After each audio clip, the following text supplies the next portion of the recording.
Shalom, tajuk renungan kita hari ini ialah Ia tahu bagaimana menolong kita apabila kita digoda. Ayat kunci kita diambil dari Ibrani 2 ayat 18 yang berbunyi, sebab oleh kerana dia sendiri telah menderita kerana pencobaan, maka dia dapat menolong mereka yang dicobai. Siram penonton yang dikasihi Tuhan, meskipun menanggung pelbagai pencobaan yang paling ngeri, Kristus tidak gagal ataupun menjadi tawar hati dalam misinya. Dia menghadapi perjuangan demi kepentingan kita, dan sekiranya dia menjadi bimbang, sekiranya dia menyerah kepada penggodaan, maka keluarga manusia pastinya sudah hilang. Alkitab memberikan hanya sedikit saja keterangan tentang perjuangan dengan iblis dalam peristiwa pencobaan semasa di padang gurun, tetapi itulah satu-satunya ujian yang hebat sekali. Kristus keluar sebagai pemenang, menanggung ujian dan pencobaan itu demi kepentingan kita. Betapa sedikit manusia boleh memahami kedahsyatan godaan yang dihadapi oleh Kristus. Betapa sedikit manusia boleh memahami tentang ujian itu yang atasnya tergantung nasib dunia ini. Penebus dunia ini bukannya berperang melawan daging dan darah, melainkan melawan segala kuasa dan otoriti, melawan penghulu dunia yang memerintahkan kegelapan.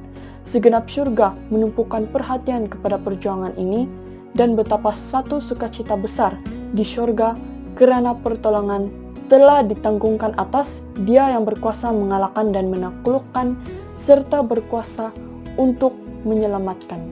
Betapa suatu peristiwa yang luar biasa ketika Kristus meletakkan dirinya pada kedudukan Adam dan menderita ujian di mana Adam telah kalah, dan melalui tindakan ini maka manusia ditempatkan pada kedudukan yang lebih berfaedah dan berkenan kepada Allah, di mana dia boleh menang melalui kebaikan jasa Yesus.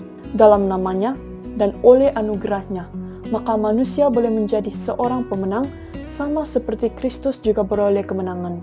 Di dalam Kristus, keilahian dan kemanusiaan dipersatukan, dan satu-satunya jalan yang manusia boleh mencapai kemenangan ialah dengan turut sama mengambil bahagian dalam sifat ilahi ini.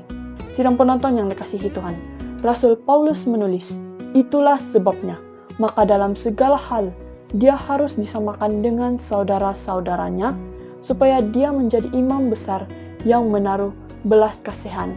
Sebab imam besar yang kita punya, bukanlah imam besar yang tidak dapat turut merasakan kelemahan-kelemahan kita, sebaliknya sama dengan kita.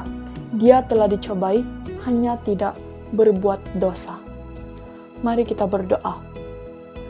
Bapa kami yang di surga, terima kasih kerana melalui jasa baik Kristus, kami boleh memiliki sifat di mana dunia berdosa ini dan mencapai kemenangan melawan segala godaan.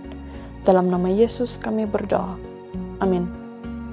Shalom, Tuhan memberkati Anda.